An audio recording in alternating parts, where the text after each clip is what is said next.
What is up, Big Nation? Vieques here. So today we got something a little bit different. It's gonna be Robert F. Kennedy speaking in a barbershop on Math Office podcast. My expert opinion. So definitely go check that out. It's more of a hip hop podcast. But he had RFK on there, Jr. And supposedly there's some secrets in there. Don't know. We gotta go ahead and watch it. By the way, also I do got a couple more things on the agenda. We got Eminem with 2 Chainz and Fresher. Gonna be doing Chloroseptic, and then special request was top 5 Fate fights. So, or we might do a top 10. I'm not sure yet.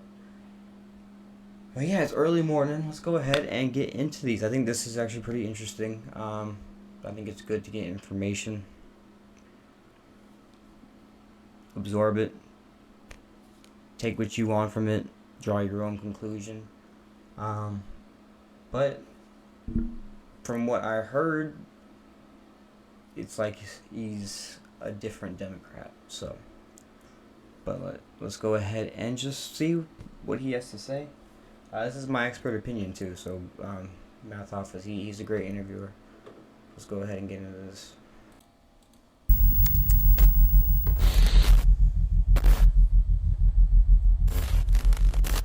I had a case in Puerto Rico All right.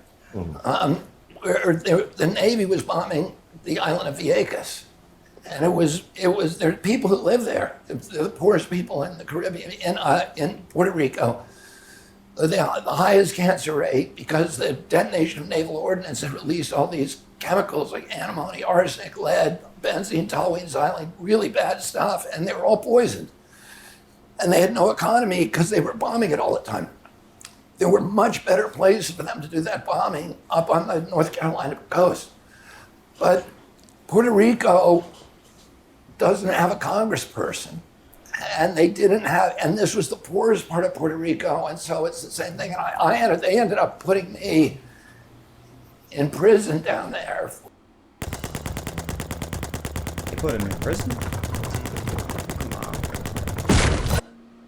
Or in maximum security prison for the whole summer of 2001. I ended up down there because I was, from litigating this case. Wow. Well, I gotta ask. Go for it. I want to rewind back. You said there are light and dark sides to everyone. Seeing what your uncle and your father went through in politics, what's the driving force for you to also take that path? Well, I never intended to go into politics. I toyed with it a couple of times. What did you want to do? Well, I liked what I was doing. Catch a like, what? Catch a snake. Yeah, I like doing working on the environment. Right. I'm outdoors all the time, and I had a very happy life. And I have I've never even heard. I have a very happy marriage, and my wife is amazing. My wife is an actress, Cheryl Hines, who's on Curb Your Enthusiasm. Yes. And, yeah. Way to go. Thank you. Yeah, that's how I feel. And then we have 7 kids, and I have a really good life, and I do litigation. I'm suing big polluters, so I feel good about what I do. Like I have a mission. So why take this path? But because I've been censored now by first the Trump administration, then the Biden administration. No, I have heard that. Yeah, he has been censored for almost 8 years now. That's why you never hear from this guy. Anytime you go on YouTube, I think he's on there for like 3 minutes max or 8 minutes max is what the media allows him to be on there. You can correct me if I'm wrong, but I never really heard from him. And then I saw what was happening with the war. I see what's happening with the Democratic Party, that it's abandoned, the ideals that my father had, that my uncle had. And I felt like I was in a unique place to be able to challenge that. So, And that's interesting too. He's saying the Democratic Party doesn't have the same ideals as his uncle. I wonder how it would have been like, or how it was back then.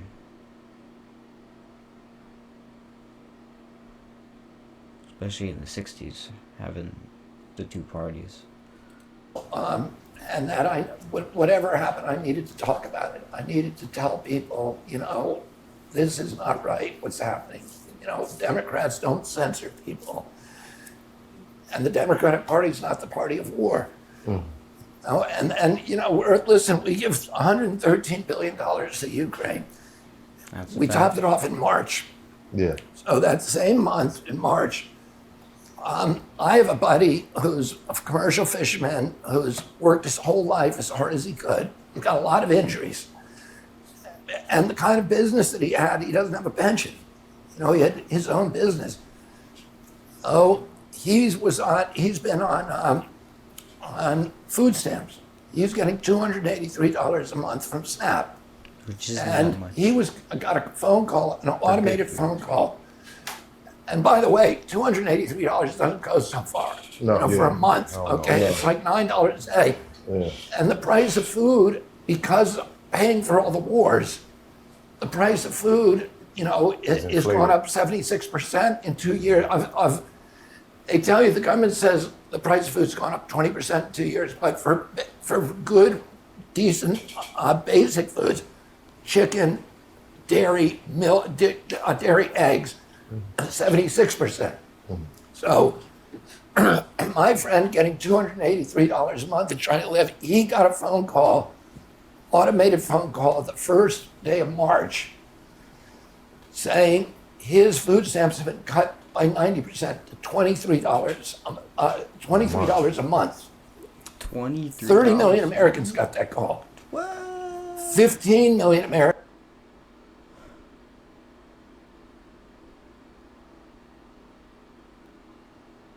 That's not even $1 a day. At that point, you got to cook for the month and freeze it. You can make a month's worth of pasta for $30. Or ramen. I've been there before. Americans got their Medicaid cut that month. The same month, we top off our aid to Ukraine, $113 billion. If we weren't sending that to Ukraine, we could feed these Americans.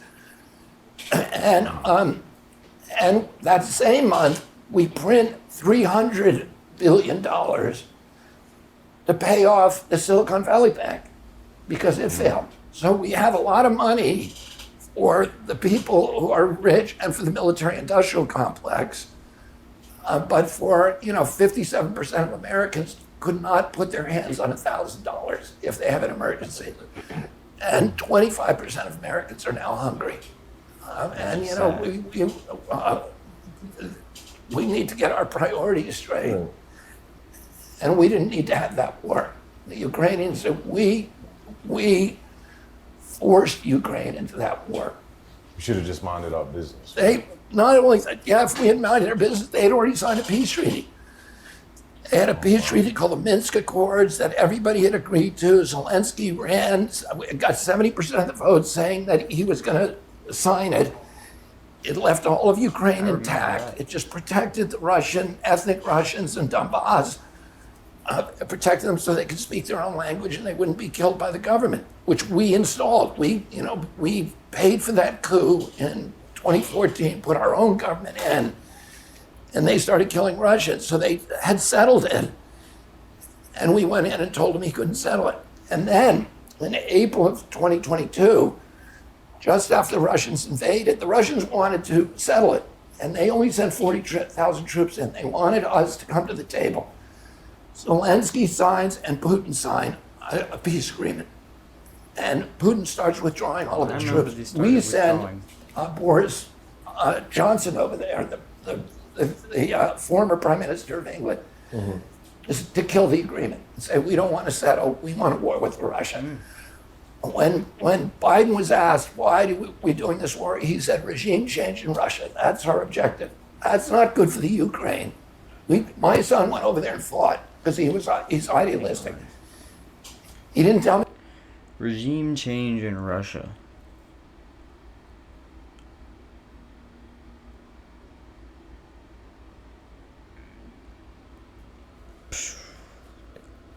So far, I mean, he's been accurate. I don't know if the whole Boris Johnson, if they actually, I have no idea.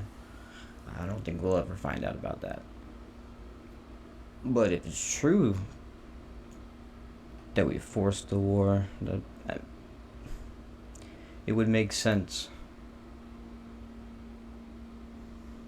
Because any war that we fight, we would look like a bully. So why not use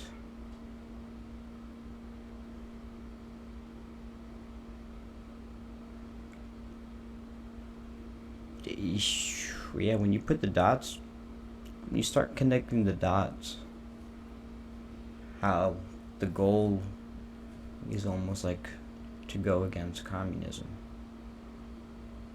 to change regimes. I don't think that's our job. We don't need to be the world police. Where he was going. He went over there, he joined the Special Forces unit, he was a machine gunner, was in the Kharkiv offensive, and risked his life, and now 350,000 kids have been killed from the Ukrainian side alone. And it's a war that should never have happened, that the story that we're told that, there was an unprovoked invasion by Putin is not the accurate story. There's another story, and that is that the U.S. wanted this war. Lloyd Austin, the same month in April when we sabotaged it, Lloyd Austin, who's the Secretary of Defense, was asked by the press, why are we in this war? And he said, because we want to exhaust the Russian army and degrade its capacity to fight anywhere else in the world. And we don't have to kill Americans. He didn't say this, but earlier position papers had said we should draw Russia into war with a country like Afghanistan or the Ukraine, where their soldiers are going to be dying. We'll provide them the equipment and we'll exhaust them. And that's it's not a good outcome for Ukraine. Right.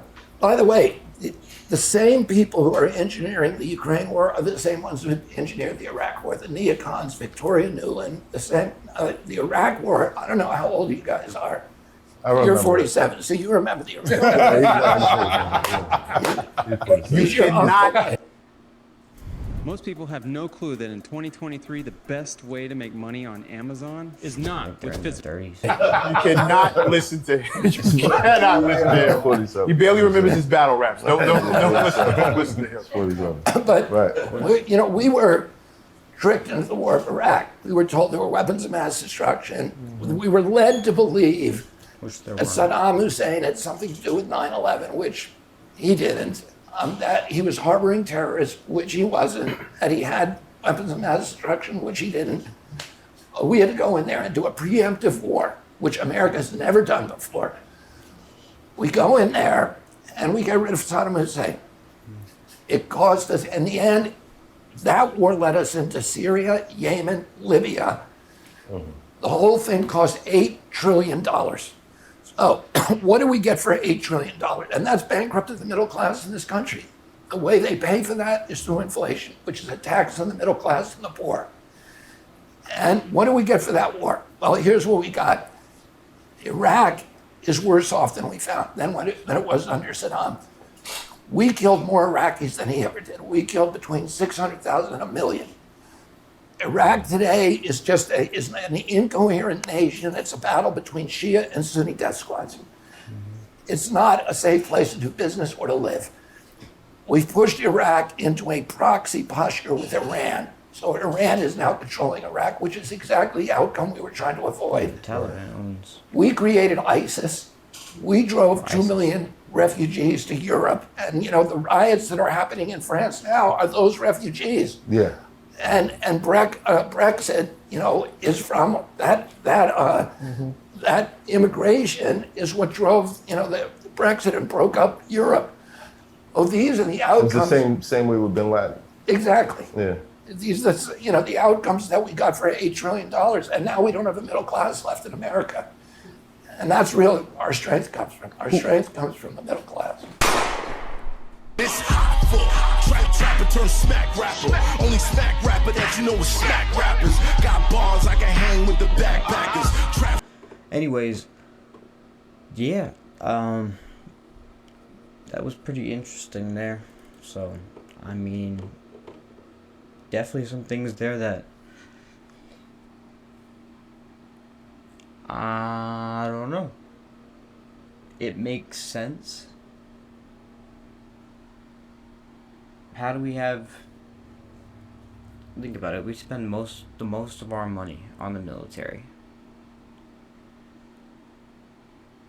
In order to get better and better, you have to keep renewing contracts. How do you renew contracts? You gotta use what you have or sell them. And what better way than to train and give a country to go against a country that, you know, we haven't been the best of friends with. Besides Trump, who actually was the first one to sit with him. But I'm not going to get into politics there. You take what you want from it. Yeah, so I'm going to go ahead, get that chloroseptic video ready for you guys. Let me know what you want me to react to next. You can DM me on my socials. Shout out Matt Hoffa and my expert opinion as well. So definitely, if you want to see the full interview, go ahead and you can watch it right on YouTube. It's like a 2-hour interview, the full thing.